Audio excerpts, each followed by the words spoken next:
Hi, everyone.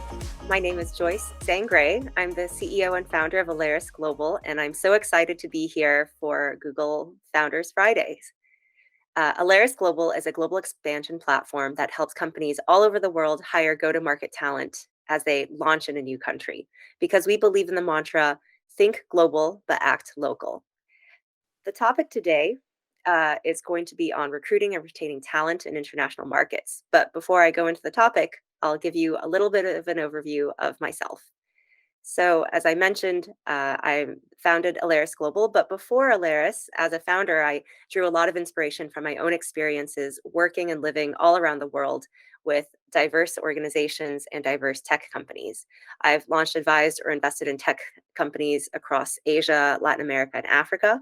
And I've also worked for multilateral organizations, including the World Bank and the Federal Reserve, which is the central bank of the US. Recruiting is always very challenging, and it's made many times more challenging when you're doing it in a different country, in a different time zone, in a different language. So there are a lot of things you have to be aware of, things like taxes and compliance, or local institutions and the competitors that you're actually trying to compete against. There are salary benchmarks, but it's not just pure money, it's also about compensation like benefits, paid time off, parental leave, and a whole host of other considerations. There are cultural differences, sometimes language barriers, and there's the fact that there are labor laws and different regulations that you need to account for in each country. And finally, you need to build your brand awareness because even if you're well known in your own country, you might not be well known yet if you're launching in a new market. And that's incredibly important because great talent all around the world needs to work for founders, leaders, and managers that they find inspiring, and also brands that they really believe in and a mission that they can resonate with. So it's important to take all these things into account, but I'm going to touch upon some of the most important ones that you should address when you're looking to grow your team in other markets. So, first, you need to extensively research local labor laws. It might be great to work with an accountant or a lawyer or some platforms. There are a couple of other platforms like ours that are employer of record or EOR services where it has a global PEO model. I know some of these terms might be scary, but it's really important to know for yourself what the regulations are because ultimately you are going to be responsible, not the other vendors who are working with you. So do some research on everything from the protected class of workers. Different countries have different regulations. Some of them have quotas when it comes to employment of certain classifications, or certain people. You need to also understand notice periods for leaving a job or even employment rules and regulations. So, for example, in the US, we're used to this concept of a 2 weeks notice. And actually, in the US, most employment is at will. This is not the case in other countries. To take another example, India has a 2 month notice period requirement, and some other countries have even longer requirements. So, when you're recruiting people, you need to be very aware of what they're dealing with and what they're going through, and even non-competes and other regulations around labor. You should also be aware of the questions that you cannot ask in job interviews. For example, in some countries, it might be totally appropriate to ask people about their personal life and if they decide to have kids. But in other countries, that is personal information because you could be inadvertently discriminating against someone because of their family planning. And so you are not allowed to ask these questions in an interview. And finally, you want to understand just the norms around diversity, inclusion, and equity in each country. Many countries have very different definitions of what diversity means, and some countries don't perceive of it the same way that we might in the US. But other countries have even more stringent regulations. For example, some countries have regulations around the number of women on boards or the number of women in leadership positions that you should be hiring. So these are some things that you should think about. It can be overwhelming, but of course, finding a local partner will be a great step in helping you get up to speed on it, but you should still understand these for yourself. Next is compensation. As I alluded to in an earlier slide, compensation is not just the money that you're paying, but it's also all the other benefits that are included in it. You want to benchmark to local salary ranges for comparable roles and seniority, and you want to have a bit of a compensation thesis in mind. Because you're a new entrant, does that mean you try to overpay or outpay the local market? Do you want to be in the 60th percentile or 70th or 80th percentile of compensation? Do you want to be just at 50th percentile? Or do you want to pay a little bit below market to make sure, again, some startup founders do this because they want to make sure people are joining for mission reasons and because a lot of startups can't afford to pay at market. There are also different pay structures. For example, salespeople are paid usually with a base salary and a commission in most markets, but that composition can change from market to market. In the US, SDR or AE might be at 50% base and 50% commission, but in other markets, the mix might be more like 70 and 30 or 80 and 20. And then you also want to take into account, as I mentioned, non-financial compensation. It could be things like whether or not you give employees more vacation, what the vacation policy looks like. You also want to be aware of what the norms are in certain countries. In Europe, there are a lot more vacations that are given and required than there are in the US or Asia, for example.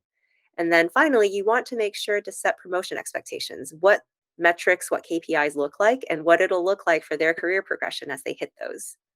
When you're searching for great candidates and recruiting, you want to make sure to have a really solid pipeline. A lot of executives and a lot of founders that I talk to spend a lot of time courting their clients and sometimes their investors, but they spend very little time on courting their employees. And that, in some ways, is almost the opposite mindset. Your employees, your talent is the single most valuable resource you have as a company. And if you get the best people who are really mission aligned, who are going to help you build your dream, that's going to be even more important. And they're going to be the ones who help you get and achieve those milestones that will make it more feasible for you to get those great clients and get those great investors. And in particular, the first hires are the most important, not only just for your company in general, but in your new market, because they will set the tone and they'll be the brand ambassadors for you. So, in order to find those best key hires at the very beginning, you want to build up some credibility locally, either brand awareness through press, maybe social media. Make sure to create some relevant profiles in the language of the country on the top job sites and also on the top social media pages. Because the first thing that people do when you reach out to them or when they're applying for a job is they'll try to search for information about you. Of course, they'll use Google. That's very common. But keep in mind, some countries don't actually give you access to Google.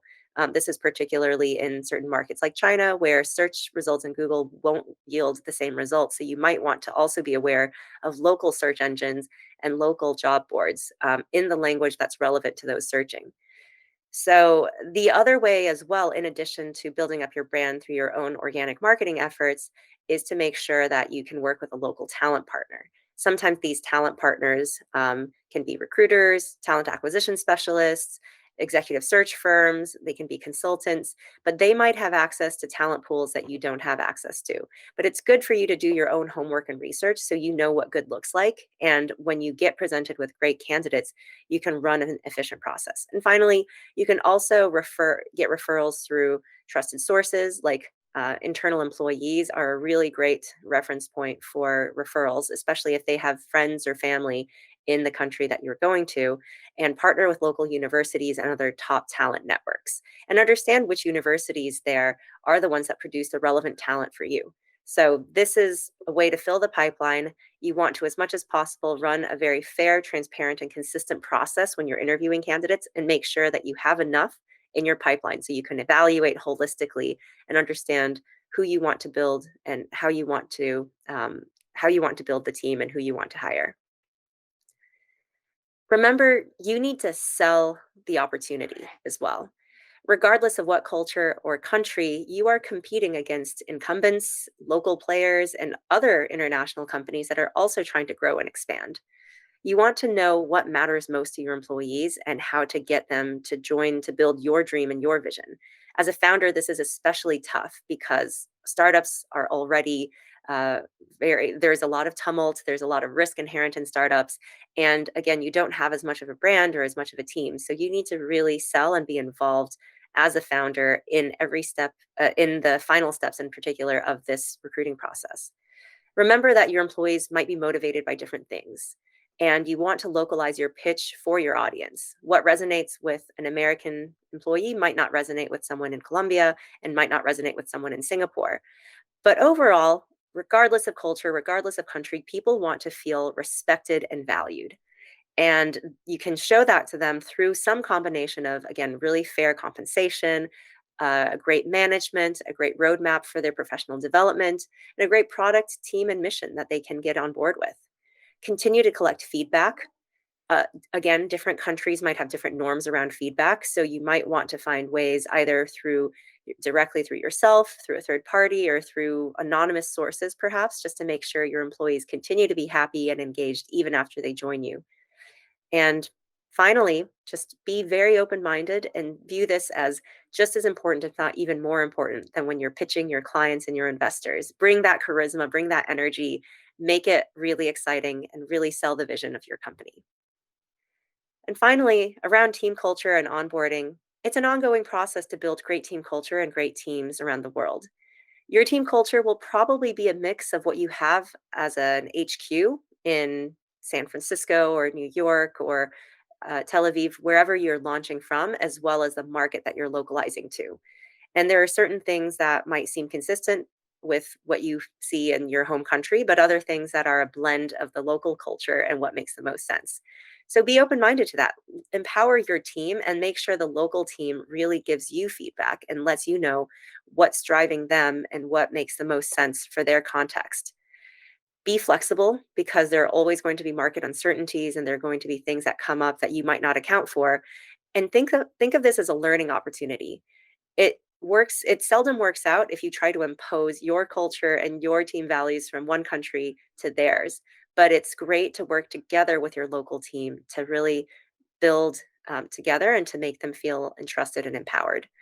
Because at the end of the day, if you hire the right people, you trust them, you train them, you onboard them well, and you let them run with it, they will work magic and they'll do great things for you in other markets that you yourself could never have done because of the fact that they're local and they know how to really help you be successful in that market. So I hope this lightning talk was useful. Thanks so much for listening in. If you want to get in touch, my email is joyce@alariss.com, ALARISS.com. Thanks, everyone.